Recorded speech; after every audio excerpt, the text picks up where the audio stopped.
Also happening today, dozens filling the Saratoga Springs Elks Club this afternoon for an independent forum on New York's gun laws. In just under a month, the state is requiring owners of guns classified as assault weapons to register them.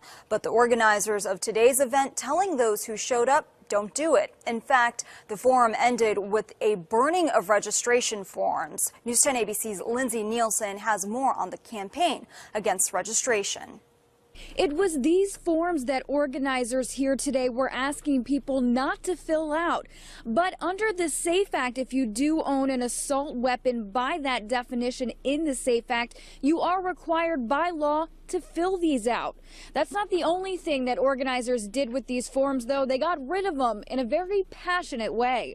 First, members of the New York 2A Grassroots Coalition passed out these assault weapon registration forms. Then, they placed them in an outdoor grill.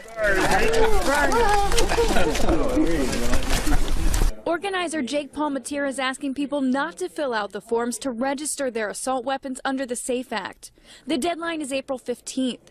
He says burning the forms helps encourage others to show their non-compliance. It was just simply a statement to say that, look, this is an egregious attack on our civil rights. Some members of the group say the forms violate privacy rules. Jim Fisher, who's running for the 20th Congressional District, joined the event, not just to meet potential voters, but because he agrees with their cause. This is just a travesty. It's an injustice to the people who care about the Second Amendment, care about being able to use their firearms safely and legally. And, I just think it needs to be repealed.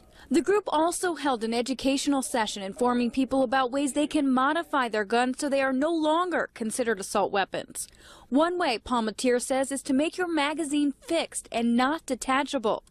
Carrie Warner, running for state assembly, says she came to learn more about the SAFE Act. The conversation didn't end with the adoption of the SAFE Act, and it's not going to end after November. And I want to be as educated and part of the discussion as I can be. Again, the deadline to register your assault weapon is April 15th. The state police website does have an online form that you can also register. In Saratoga Springs, Lindsay Nielsen for News 10 ABC.